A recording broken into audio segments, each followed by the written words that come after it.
శ్రీమద్ భగవద్గీతకి జై. ఈరోజు మనము భగవద్గీత 15వ అధ్యాయము పురుషోత్తమ యోగంలోని 16వ శ్లోకం నుంచి 20వ శ్లోకాల సారాంశం ఏంటంటే, జీవులలో రకాలు, వారిలో ఎవరు ఏ విధంగా పరిపూర్ణ జ్ఞానాన్ని మరియు విజయాన్ని పొందగలుగుతారని తెలుసుకుందాం. సో భగవంతుడు చెప్తున్నారు ఇక్కడ 16వ శ్లోకంలో, జీవులు రెండు రకాలు ఉంటారు. ఒకటి క్షరులు, రెండు అక్షరులు. క్షరులు అంటే పతనము కలవారు లేదా నాశనము కలవారు. అక్షరులు అంటే నాశనము లేనటువంటి వారు లేదా పతనము లేనటువంటి వారు. అక్షరులు లేనటువంటి వారు. ఈ క్షరులు వచ్చి భౌతిక జగత్తులో మళ్ళీ మళ్ళీ జన్మిస్తూ ఉంటారు. పునరపి జననం పునరపి మరణం. అక్షరులు వాళ్ళు ఆధ్యాత్మిక జగత్తుకు సంబంధించినటువంటి వాళ్ళు. సో ఆధ్యాత్మిక జగత్తులో క్షరం అనేది ఉండదు అన్నట్టు. అది అక్షరం అంటే అది నాశరహితమైనటువంటిది ఆధ్యాత్మిక జగత్తు. కాబట్టి అక్కడ ఉండే ప్రతి జీవుడు కూడా నాశరహితమైనటువంటి వాడు. భౌతిక జగత్తు నాశనంతో కూడుకొని ఉంటుంది. ఇక్కడ ప్రతి ఒక్కరు కూడా నాశనంతో అంటే వాళ్ళు పతనం అయిపోతూ ఉంటారండి. ఇక్కడ అదే దేనివల్ల ఆత్మలకు పతనం ఉండదు. ఆత్మలు భౌతిక జగత్తుతో సంపర్కం ఏర్పడంగానే భౌతిక జగత్తు యొక్క అంశంగా మారిపోతారు.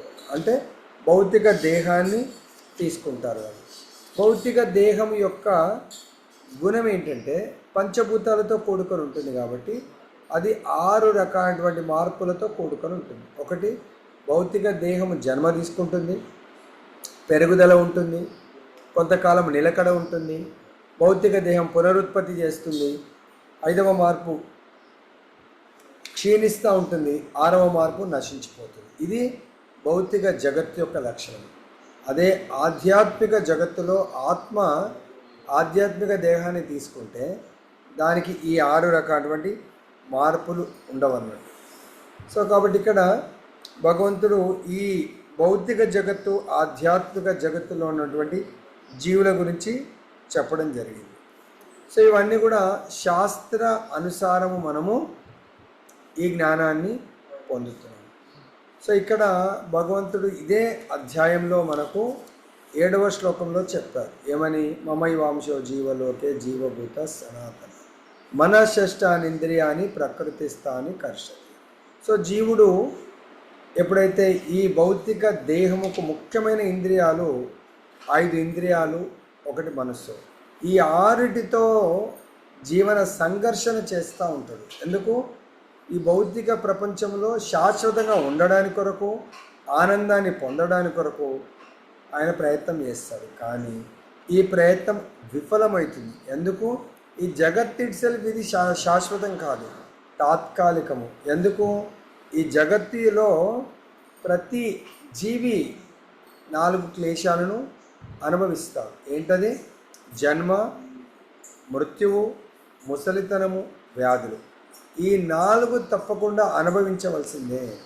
సో కాబట్టి ఎవరు చిన్న చీమ నుంచి బ్రహ్మదేవుడి వరకు ఈ 4 జన్మ, మృత్యు, జరా, వ్యాధి అనుభవిస్తారు. ఇవే కాకుండా 6 రకాలైనటువంటి మార్పులు వాళ్ళు వాళ్ళ జీవితంలో అనుభవిస్తారు. కాబట్టి వీళ్ళందరినీ చిన్న చీమ నుంచి బ్రహ్మ వరకు ఏమంటారు? వీళ్ళని క్షరులు అంటారు. భౌతిక ప్రపంచంలో ప్రతి ఒక్కరు కూడా క్షరులు. ఆధ్యాత్మిక ప్రపంచంలో అందరూ కూడా అక్షరులు. మరి మనకి ఎందుకు భగవంతుడు ఇది చెప్తున్నారంటే, క్షరుల నుంచి అక్షరులుగా మారాలంటే మనం ఏం కావాలా? జీవులు ఎన్ని రకాలు? 2 రకాలు, క్షరులు, అక్షరులు. వారు ఎవరు ఏ విధంగా పరిపూర్ణ జ్ఞానాన్ని పొందగలుగుతారు అంటే మనకు చెప్తారు. ఆ జ్ఞానం వల్ల ఏమొస్తుంది? మనం అంతిమ విజయాన్ని పొందగలుగుతాము. శాస్త్రాల ద్వారా, సాధు శాస్త్ర గురు, సాధువుల ద్వారా, తర్వాత శాస్త్రం ద్వారా. శాస్త్రాన్ని ఎవరు బోధిస్తారు? సాధువులు మరియు గురువు మన యొక్క స్థితి, మన దేహం స్థితి, మన ఆత్మస్థితిని మనకు శాస్త్రాలను విడమర్చి ఉపదేశిస్తూ ఉంటారు. ఏం చెప్తున్నారు దీంట్లో? జీవుడి యొక్క స్థితి. నిత్యో నిత్యానాం చేతనానాం, అంటే జీవుడు ఎప్పుడు నిత్యుడు, కాకపోతే భౌతిక ప్రపంచంలో నిత్య బద్ధుడుగా ఉంటున్నాడు, ఆధ్యాత్మిక ప్రపంచంలో నిత్య ముక్తుడుగా ఉంటున్నాడు జీవుడు. అర్థమైందా? నిత్య బద్ధుడు కాస్త నిత్య ముక్తుడిగా మారాలంటే మనం చేయవలసింది భౌతిక ప్రపంచంలో భోగ ప్రవృత్తిని వదిలేసి భగవంతుని సేవించడం, త్యాగం. మన ప్రతి ఒక్కరి హృదయంలో ఎక్కడో లేడు భగవంతుడు, మన హృదయంలో ఉన్నాడు, బాహ్యంగా ఉన్నాడు. మరి ఆ పరమాత్మ నిజమైనటువంటి భోక్తగా మనం భావించాలి. మనకు 5వ అధ్యాయంలో 29వ శ్లోకంలో చెప్పడం జరిగింది. భోక్తారాం యజ్ఞతపసాం సర్వలోక మహేశ్వరం సుహృదం సర్వభూతానం జ్ఞాత్మా మాం శాంతి మృచ్చతి. ఎవరైతే భోక్త, ఆ పరమాత్మ, పరమేశ్వరుడు, భగవంతుడు నిజమైనటువంటి భోక్తగా ఎవరైతే గ్రహించగలుగుతారో, మరి అలా గ్రహించాలంటే దాన్ని ఏమంటారు? భగవంతుడి యొక్క జ్ఞానము, పరిపూర్ణమైనటువంటి జ్ఞానము ద్వారా భగవంతుడు భోక్త నేను కాదు, నేను ఆ భోక్తకు భోగ్య పదార్థం, అంటే నేను భగవంతుని సేవించే సేవకుణ్ణి మాత్రమే అని ఎవరైతే భావిస్తూ సేవిస్తారో, అలా భావించిన వాళ్ళు, నేను యజమానిని కాదు, నేను సేవకుణ్ణి. ఎవరి సేవకుణ్ణి? భగవంతుడి సేవకుణ్ణి అనే స్థితికి ఎవరైతే వస్తారో వాళ్ళు పూర్ణ శాంతిని పొందగలుగుతారు. మరి ఆ స్థితికి ఏ విధంగా రాగలుగుతారు? ఒకరు భగవద్గీతలో చెప్తున్నారు భగవంతుడు, 4వ అధ్యాయం 34వ శ్లోకంలో ఏమంటున్నారు? తద్విద్ధి ప్రణిపాతేన పరిప్రశ్నేన సేవయాం ఉపదేక్షంతి తే జ్ఞానం జ్ఞానినాస్ తత్వదర్శిన. సో ఎవరైతే వాళ్ళ యొక్క ఇంటెలిజెన్స్, బుద్ధిని నిజంగా ఉపయోగించాలి అనుకుంటే, వాళ్ళు బుద్ధిమంతులా కాదా తెలుసుకోవాలంటే మనకు భగవంతుడు, ఎవరైతే భగవంతుడే అఖిలాండ కోటి బ్రహ్మాండ నాయకుడు, భగవంతుడే సృష్టికర్త అని ఎవరైతే తెలుసుకొని భగవంతుని సేవిస్తారో వాళ్ళు నిజమైనటువంటి బుద్ధిమంతులని 10వ అధ్యాయము 8వ శ్లోకంలో చెప్తున్నారు. ఏమంటారు భగవంతుడు? అహం సర్వస్య ప్రభవో మత్తః సర్వం ప్రవర్తతే ఇతి మత్వా భజంతే మాం ఉధాభావ సమన్విత. భగవంతుడు ఆల్రెడీ ఇప్పుడు మనం 15వ అధ్యాయం నడుస్తుంది, 10వ అధ్యాయంలో చెప్పారు సమస్త ఆధ్యాత్మిక భౌతిక జగత్తులకు నేనే మూలము. ఇక్కడ ఏమన్నారు? మనకు ఈ 15వ అధ్యాయంలో క్షర అక్షరులు. భౌతిక ఆధ్యాత్మిక జగత్తులు ఎవరు ఉంటారు? భౌతిక జగత్తులో క్షరులు ఉంటారు, అంటే నాశనం అయ్యేవాళ్ళు, పతనం అయ్యేవాళ్ళు. ఆధ్యాత్మిక జగత్తులో అక్షరులు ఉంటారు. బట్ ఈ రెండు సృష్టిలకు కూడా నేనే సృష్టికర్తను అని చెప్తున్నాడు. ఈ విషయాన్ని భగవద్గీత ద్వారా తెలుసుకొని ఎవరు తెలుసుకోగలుగుతారు? బుద్ధిమంతులు మాత్రమే తెలుసుకొని ఆ జ్ఞానం పట్ల విశ్వాసముతో ఏం చేస్తారంటే బుద్ధిమంతులు భగవంతుణ్ణి సేవిస్తూ ఉంటారు. ఎవరైతే ఆ విధంగా భగవంతుడే సర్వేశ్వరుడు, పరమేశ్వరుడు, భగవంతుడే పరమ నియామకుడు అని తెలుసుకొని భగవంతుని సేవించడం ప్రారంభిస్తారో అతడు పరిపూర్ణ శాంతిని పొందగలుగుతారు అని చెప్తున్నారు. మళ్ళీ ఇక్కడ మనకు ఏం చెప్తున్నారంటే జీవుల్లో 2 రకాలు తెలుసుకున్నాము. ఈ జీవులకు అతీతమైనటువంటి వారు ఉన్నారు, వారే పరమ పురుషుడు, పురుషోత్తముడు, ఆ భగవంతుడు.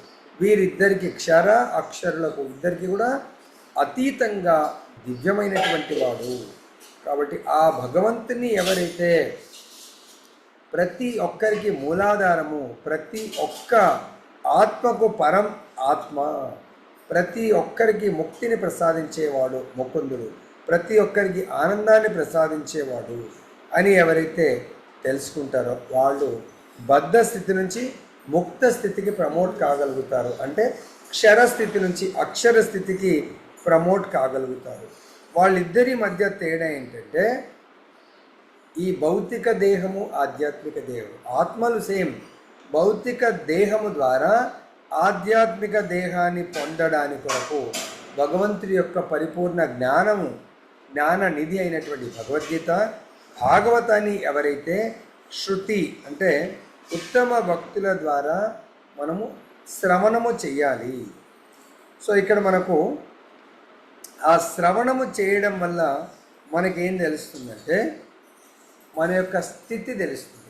నేను ఐదర్ దేహాత్మ బుద్ధినా, అంటే నేను అంటే దేహాన్న ఆత్మన. మరి భగవంతుడు ఎవరు? భగవంతుడు ఒక జ్యోతియా, పరమాత్మన, ఇంకేమన్నా? అంటే ఇక్కడ మనం చెప్తున్న సాక్షాత్ చాందోగ్యోపనిషత్తులో చెప్తున్నాడు, తావదేశ సంప్రసాదో అస్మాత్ శరీరాత్ సముత్య. భగవంతుడే పరం జ్యోతి, భగవంతుడే పరమాత్మ, భగవంతుడే. తర్వాత సచ్చిదానంద స్వరూపం కూడా భగవంతుడే. అంటే మొదటి లెవెల్ అండర్స్టాండింగ్, భగవంతుడి యొక్క మొదటి స్థితి. అంటే 3 రకాలుగా భక్తులు ఉంటారు. ఒకటేమో జ్ఞానయోగ భక్తులు, 2 ధ్యానయోగ భక్తులు, 3 భక్తి యోగులు. జ్ఞానయోగులకు భగవంతుడు జ్యోతిలాగా దర్శనమిస్తాడు, బ్రహ్మజ్యోతి అని చెప్పేసి వాళ్ళ లక్ష్యము బ్రహ్మజ్యోతిగా పెట్టుకుంటారు జ్ఞానయోగులు. ధ్యానయోగులకు భగవంతుడు పరమాత్మలాగా దర్శనమిస్తాడు, అదే భక్తి యోగులకు భగవంతుడు సచ్చిదానంద స్వరూప దర్శనం ఇవ్వడం జరుగుతుంది. సో ఈ విధంగా మనము డే టు డే లైఫ్లో కొద్దిగా జ్ఞానాన్ని పొందుతున్నామంటే ఆ జ్ఞానం పట్ల సంశయరహితంగా ఉండాలి. మనం ఈరోజు ఒక శ్లోకం నేర్చుకున్నాం, దాని పట్ల ఎటువంటి డౌట్ ఉండదు. డౌట్ ఉన్నా దాన్ని క్లియర్ చేసుకోవాలి, ఆ డౌట్ సందేహ నివృత్తి చేసుకోవాలి. ఈ పురుషోత్తమ యోగం 15వ అధ్యాయం పేరే పురుషోత్తమ యోగం. పురుషులలో ఉత్తమమైనటువంటి వాడు కృష్ణ భగవానుడు లేదా విష్ణు. ఎవరైతే ఈ పరిపూర్ణ జ్ఞానాన్ని మనం పొందామా లేదా అనేది ఎలా తెలుసుకోవచ్చు అంటే, జ్ఞానాన్ని వాళ్ళు విశ్వాసపూర్ణంగా విశ్వాస సహితంగా జ్ఞానాన్ని ఎవరైతే పొందుతారో వాళ్ళు భగవంతుని భక్తియుక్త సేవలో ఎటువంటి సందేహం లేకుండా వాళ్ళు భావపూరితంగా భక్తితో భగవంతుని సేవించడం ప్రారంభిస్తారు. ఏ విధంగా సేవిస్తారు, వాళ్ళు ఎలా సేవించాలి అనేది ఉత్తమ భక్తుల ద్వారా శృతి అంటే వినడం ద్వారా నేర్చుకుంటారు. మనుషులలో 4 రకాలైన వ్యక్తులు ఉంటారు. ఒకరేమో చాలా ఉత్తమమైనటువంటి మనిషి, భగవంతుడి యొక్క శాస్త్రాలను శ్రవణం చేయడం వల్ల వాళ్ళు శాస్త్ర ప్రకారం జీవితాన్ని గడుపుతారు. ఇంకొకరు శ్రవణం చేస్తారు శాస్త్రాలను, కానీ ఇతరులు ఎవరన్నా అటువంటి బెనిఫిట్ పొందారా కళ్ళతో చూసి నేను ప్రారంభిస్తాను అనుకుంటాను. ఇది 2వ రకం తెలివితేటలు ఉన్నవాడు. 3వ వాడు వింటారు, చూస్తారు, తాను పర్సనల్గా అనుభవించినప్పుడు చూస్తాము అనుకుంటాడు, అది 3వ రకం. 4వ రకం, సో మనకు ఆచార్యులు చెప్తారు ఎగ్జాంపుల్స్, ఏదైనా పనిష్మెంట్ శిక్షను అనుభవించిన తర్వాత కూడా మళ్ళీ నెక్స్ట్ టైం నాకు అటువంటి శిక్ష పడుతుందా అని సందేహంతో మళ్ళీ తప్పులు చేస్తూ ఉంటారు. కాబట్టి ఇక్కడ ఏమంటున్నారంటే, ఎవరి ద్వారా వినాలా శాస్త్ర జ్ఞానాన్ని? భగవంతుడి యొక్క ప్రతినిధి అయినటువంటి ప్రామాణికమైనటువంటి ఆధ్యాత్మిక ఆచార్యుల ద్వారా భగవద్గీతను, భాగవతాన్ని, ఉపనిషత్తులను లేదా చైతన్య చరితామృతాన్ని ఎవరైతే వింటారో, ఇక్కడ 2 రకాలుగా వినికిడి చెప్తున్నారు. సూకర వినికిడి, సూకరంకు ఇదంతా మురికి, అది వాసన ఉంటుంది, తినకూడదని మనం చెప్తే ఆ సూకరానికి ఏమన్నా ఆ శబ్దాలు ఇంపుగా ఉంటాయా? వదిలేస్తుంది, నెగ్లెక్ట్ చేసి మళ్ళీ మోరిలో ఉన్న చెత్త చెదారాన్ని భుజిస్తూ ఉంటుంది. అలా అని ఇక్కడ ఏమంటున్నాడు, డైరెక్ట్ అదే పదం, కేవలం సూకరంలాగా వింటే సరిపోదు, మనిషి దానిని ప్రామాణికుల నుండి అర్థం చేసుకోవాలి. అనుభవశూన్యంగా కేవలం కల్పనలు చేయడంలో ఏమాత్రం సరిపోదు. కాబట్టి మనం ఒకవేళ భగవద్గీత కానీ భాగవతాన్ని విని మన లోపల కించిత్ కూడా మార్పు రాలేదనుకొని అటువంటి శ్రవణాన్ని సూకర శ్రవణం అంటున్నారు. మనం వింటున్నాము అంటే ఆ మాటల ద్వారా మన లోపల ఆటోమేటిక్గా మార్పు రావాలి. మార్పు రావట్లేదంటే దాన్ని సూకర శ్రవణం. భగవద్గీతనే వింటున్నాము, భగవద్గీతలో భగవంతుడు ఇలా ఇటువంటి ప్రసాదం తినండి, ఇటువంటి కర్మ చేయండి, ఇటువంటి ఈ నామం చేయండి అని ఇంత చక్కగా మనకు చెప్తున్న, పొద్దున లేచి ఈ సాధన చేయండి, బ్రహ్మముహూర్తంలో లేవండి, భగవంతుడు లేచి నేను యజ్ఞాల్లోకి వెళ్ళా, నేను జపా యజ్ఞాన్ని, మరి భగవంతుడి యొక్క జపాన్ని జపించండి, భగవంతుడి నైవేద్యం పెట్టండి, భగవంతుడి నైవేద్యం పెట్టిన ప్రసాదాన్ని మాత్రమే స్వీకరించండి. తర్వాత నిత్యము నిరంతరము నా యొక్క నామస్మరణ చెయ్యండి, నా ధ్యానం చెయ్యండి, నా యొక్క కథామృతాన్ని 10 మందికి పంచండి. ఇవన్నీ భగవంతుడు ఇంత చక్కగా మనకు బోధిస్తూ ఉంటే వీటిని ఎవరు కూడా పట్టించుకోలేదనుకొని వాళ్ళకు ఫలితం శూన్యం. ఒకవేళ మనం ఈరోజు 4 ఇన్స్ట్రక్షన్స్లో ఒక్కటన్నా పాటించడానికి ప్రయత్నం చేశాననుకోండి, అది దేవతల శ్రవణం. ఏదంటే మనం ఇలా విని ఇలా వదిలేసామండి, దాన్ని ఏమంటారు? సూకర శ్రవణము అంటున్నారు. ఇక్కడ ఈ యొక్క శ్లోకంలో భజతి అన్నారు. ఓకే, భజతి అంటే భక్తియుత సేవ. భజతి అనే పదము చాలా ప్రధానమైనది, ముఖ్యమైనటువంటిది. చాలాసార్లు మనం భజతి అనే పదాన్ని వింటూ ఉంటాం.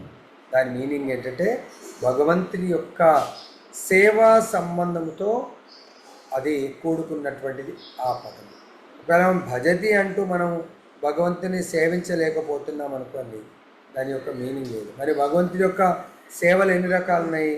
నవదా భక్తులు 9 రకాల సేవలు ఉన్నాయి. ఏంటవి? శ్రవణం, కీర్తనం, విష్ణు స్మరణం, వందనం, అర్చనం, పాద సేవనం, దాస్యం, సఖ్యం, ఆత్మ నివేదనం. సో మొట్టమొదటి అట్లీస్ట్ శ్రవణం అన్న చేయాలా? భగవంతుడి యొక్క శ్రవణ భక్తి చేయండి. రెండవది భగవంతుడి యొక్క కీర్తన భక్తి చేయండి. మూడవది భగవంతుడి యొక్క వందన భక్తి, స్మరణ భక్తి, తర్వాత వందన భక్తి, అర్చన భక్తి, తర్వాత పాదసేవన భక్తి. ఈ విధంగా మనకు 80 లక్షల జన్మల తర్వాత భగవంతుడు మనం ఎంతో మొరపెట్టుకుంటే, స్వామి నేను జన్మించినప్పటి నుంచి మరణించే వరకు కేవలం నీ భక్తి చేస్తూ జీవితాన్ని గడుపుతాను అన్నప్పుడు భగవంతుడి మనుష్య జన్మ ఇచ్చాడు. మరి మనుష్య జన్మ వచ్చిన తర్వాత కూడా మనం భగవంతుని భజించకుండా, భగవంతుడికి శరణాగతి పొందకుండా మనము సుఖాన్ని అనుభవించాలనుకుంటున్నాము, చాలా ధైర్యంగా ఉండాలనుకుంటున్నాం. ఇది పాసిబుల్ కాదు. ఎందుకు? మన ఆచార్యులు చెప్తున్నారు, ఎవరి శరణాగతి పొందడం వల్ల జీవుడు ఆనందంగా ఉండగలుగుతాడు. ఏ కీర్తన అది? భజహో రే మన శ్రీనందనందన అభయ చరణర విందరే, అభయ చరణర విందరే. మనకు ప్రతి ఒక్కరండి పెద్ద బిలియనీర్ అనుకుందాం, వరల్డ్ రిచెస్ట్ పర్సన్, ఆయనకు కూడా మృత్యువుతో భయం ఉంటుంది. ద వరల్డ్ ఛాంపియన్, ఏది బాక్సింగ్ కానీ లేకుంటే ఇంకేదన్నా బిగ్గెస్ట్ ఫైటర్ అనుకోని, ఆయన కూడా తన మృత్యువుతో చాలా భయపడుతూ ఉంటాడు. భయపడకుండా ఎవ్వరూ ఉండలేరు. ఎవరు ఉండగలుగుతారని? కేవలం ఆ అభయ చరణాలకు, భగవంతుడి పాద పద్మాలకు ఎవరైతే శరణాగతి పొందుతారో వాళ్ళు మాత్రమే అభయంతో జీవించగలుగుతారు. మనము క్షణక్షణం భయంతో జీవిస్తూ ఉంటే మన జీవితం అంతా కూడా వృధా కదండి. అటువంటి భయంతో జీవించడానికి కొరకు ఎంతో సంపత్తి, జ్ఞానము, ధనము సంపాదించాము. దాని కొరకు మనం ఏదైతే కాలం వెచ్చించామో అదంతా కూడా వృధాగా మనం కాలాన్ని వృధా చేసిన వాళ్ళం అవుతాము. కాబట్టి దయచేసి ఇప్పటికన్నా కాలాన్ని, భగవంతుడు ఇచ్చినటువంటి గోల్డెన్ ఆపర్చునిటీ అయినటువంటి కాలాన్ని వృధా చెయ్యకుండా సద్వినియోగ ప్రయత్నం చేయాలా. సద్వినియోగం అంటే భగవద్ జ్ఞానాన్ని పొందడానికి క్రమబద్ధంగా సమయాన్ని ఉపయోగించి మనం ఉత్తమ భక్తుల ద్వారా, ప్రామాణికమైనటువంటి ఆచారుల ద్వారా జ్ఞానాన్ని పొంది ఆ జ్ఞానము ప్రకారము జీవితాన్ని ఎవడైతే గడుపుతాడో వాడు నిజంగా బుద్ధిమంతుడవుతాడు. సో అటువంటి జ్ఞానము ఎవరైతే సంపూర్ణంగా డౌన్లోడ్ చేసుకొని ఆ జ్ఞానము ప్రకారం జీవిస్తాడో అతడు నిజమైనటువంటి విజయాన్ని పొందగలుగుతాడు. విజయం అంటే ఏంటండి? నెక్స్ట్ మళ్ళీ జన్మ లేనటువంటి మృత్యువును, అంటే ఈ మృత్యువు వచ్చే లోపలనే మన లోపల కామ, క్రోధ, మోహ, లోభ, మద, మాత్సర్యాలు, ఈ కల్మషాలన్నిటిని కూడా తొలగించుకోగలుగుతాడు. ఏ విధంగా? మనకు భాగవతంలో ఒక శ్లోకంలో చెప్తారు, నష్టప్రాయేషు భద్రేషు నిత్యం భాగవత సేవయాం భగవతి ఉత్తమ శ్లోకే భక్తిర్భవతి నైష్టికి. సో మనకు నష్టప్రాయేషు భద్రేషు, మన లోపల, దాని లోపల కల్మషాలు, ఏంట కల్మషాలు? కామ, క్రోధ, మోహ, లోభ, మద, మాత్సర్యాలు, ఇవన్నీ కూడా మనకు అనంతకాలం నుంచి మనతో పాటు వస్తున్నటువంటి కల్మషాలు. మరి ఆ కల్మషాలను దేని ద్వారా తొలగించుకోవచ్చు? కేవలం భగవంతుడి యొక్క కథా శ్రవణం ద్వారా. ఎవరైతే ఆ భగవంతుడి యొక్క కథా శ్రవణం అనే భక్తి, శ్రవణ భక్తి, తర్వాత కీర్తన భక్తి చేస్తారో వాళ్ళు చాలా సులభంగా భగవంతుడి యొక్క ఈ దైవీ మాయను దాటగలుగుతారు. ఎప్పుడు భగవంతుడి యొక్క ఆంతరంగిక శక్తి అనేటువంటి రాధారాణి కానీ, లక్ష్మీ ఆర్ సీతమ్మ వారికి ఎవరైతే శరణాగతి పొంది భగవంత్ సేవలో పాల్గొంటారో వాళ్ళు ఇంకా అంధకార జీవితం నుండి బయటపడగలుగుతారు. అంధకార జీవితం నుంచి ఎలా బయటపడగలుగుతారు? ఎవరైతే భగవంతుడి యొక్క జ్ఞాన సముపార్జన చేస్తారో వాళ్ళు చాలా సులభంగా బయటపడగలుగుతారు. సో దాని కొరకు మనకు భగవంతుడి యొక్క జ్ఞాన సంబంధిత ఎడ్యుకేషన్ అంటే ఈ శ్రవణ భక్తి నిరంతరము మనకు కావాలి. ఈరోజు తీసుకున్నాము, మళ్ళీ రేపు డుమ్మా కొట్టాము, మళ్ళీ ఎల్లుండి తీసుకున్నాము, లేదంటే 4-5 రోజులు మనము భగవంతుడి యొక్క కథామృతం వినలేదనుకోండి, ఇంకా మనం బుద్ధి కాస్త దాన్ని ఏమైతే డల్, ఏదైతే వర్షాకాలం ఏదైనా ఐరన్ ముక్క బయట వేస్తే అది రస్ట్ పట్టుకుపోతుంది. అలానే భౌతికమైనటువంటి విషయాల పట్ల మనం ఆసక్తులమై ఆ విషయాలనే వర్షానికి తడుస్తూ ఉందనుకొని మన బుద్ధి కాస్త మలినం నిండిపోతుంది. మలినం అంటే తుప్పు పట్టినట్టుగా. అప్పుడు మనము ఏమైపోతాము? పాపపు జీవితాన్ని జీవించాల్సి వస్తుంది.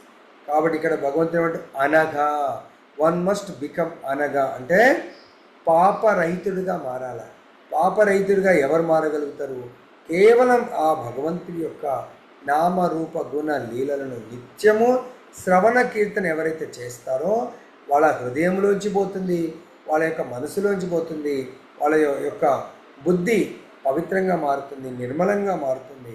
వాళ్ళు ఎంత శక్తివంతులు అవుతారంటే వాళ్ళని ఎవ్వరు కూడా ఓడించలేరు. లైక్ అర్జునుడు ఉన్నాడు. కృష్ణుడు భూమి మీద ఉన్నంత కాలము అర్జునుని ఎవరు ఓడించలేరు. ఎప్పుడైతే కృష్ణుడు వెళ్ళిపోయాడో అదే అర్జునుడు, అదే గాంధీవము చాలా విలవిలబోతా ఉంది. సో అది పవర్ పని చేయట్లేదు. అదేవిధంగా మన యొక్క ఈ బుద్ధి శక్తి మనకు ఆల్రెడీ నిన్నటి శ్లోకాల్లో మనము చర్చించాము. భగవంతుడు ఎక్కడ 12 నుంచి 15 వరకు మన లోపల జఠరాగ్ని భగవంతుడే, మన యొక్క బుద్ధి భగవంతుడే, మన స్మృతి భగవంతుడే, మన జ్ఞానము భగవంతుడే ప్రసాదిస్తాడు. ప్రతిదీ ప్రసాదించేది ఆ భగవంతుడు. మరి అలాంటప్పుడు అటువంటి భగవంతుని మనము ప్రేమతో జ్ఞానాన్ని సంపాదించి భగవంతుని ఏదైతే మనకు సర్వధర్మాన్ పరిత్యజ్య మామేకం శరణం వ్రజ ఆం త్వాం సర్వ పాపేభ్యో మోక్షయిష్యామి. సో అర్జున్, సో ఎవరైతే ఇంతకాలం తెలిసి తెలియక ఎన్నో పాపాలు చేశారు వాళ్ళు అయ్యో నేను పాపాల వల్ల ఎలా మరి పాప జీవితాన్ని పొందుతానా అనే భయపడవలసిన అవసరం లేదు. ఒక్కసారి వాళ్ళు నా సంపూర్ణ శరణాగతి పొందుతారో వాళ్ళ యొక్క పాప జీవితాన్ని మొత్తాన్ని నేను తొలగిస్తాను అని భగవంతుడు మనకు మాటిస్తాను. ఓకే, సరే, మనము భగవంతుడికి శరణాగతి పొంది చేయవలసింది ఏంటి? మనకు ఇక్కడ హరిభక్త విలాసంలో చెప్తున్నారు, ఆనుకూల్యస్య సంకల్ప ప్రాతికూల్యస్య వర్జనం. సో భగవంతుడికి అనుకూలమైనటువంటి భక్తి అంటే భగవంతుడి అనుకూలమైన సేవలను మనము తీసుకోవాలి, భగవంతుడికి ప్రతికూలమైనటువంటి విషయాలను మనం వర్జించాలి. మరి ఇక్కడ భగవంతుడు ఎవరైతే శరణాగతి పొంది నన్ను ప్రసన్నం చేయాలనుకుంటున్నారో వాళ్ళ కొరకు 18వ అధ్యాయము 65వ శ్లోకము లేదా 9వ అధ్యాయము 34వ శ్లోకము చెప్తున్నారు. ఏమంటారు? మన్మనాభవ మద్భక్తో మధ్యాజీ మాం నమస్కురు మామే వైశ్యసి సత్యం తే ప్రతి జానే ప్రియోసుమే.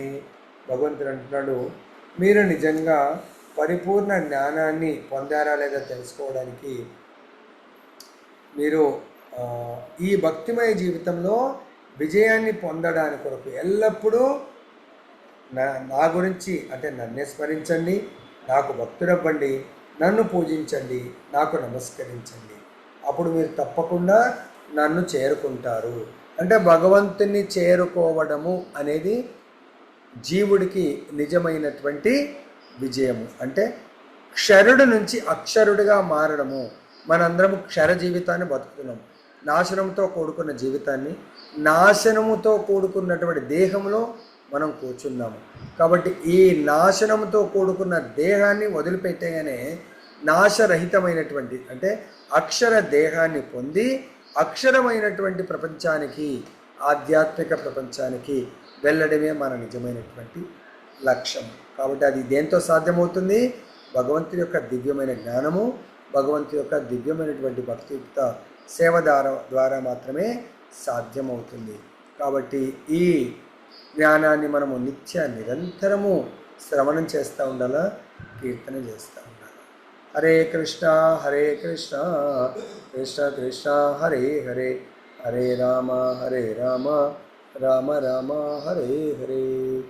जय बोलो ग्रंथराज श्रीमद् भगवद गीता की जय, श्री राधा रमन लाल की जय, जगन्नाथ बलदेव सुभद्रा महारानी की जय, गौर नित्याय भगवान की जय, जगत गुरु श्री प्रभुपाद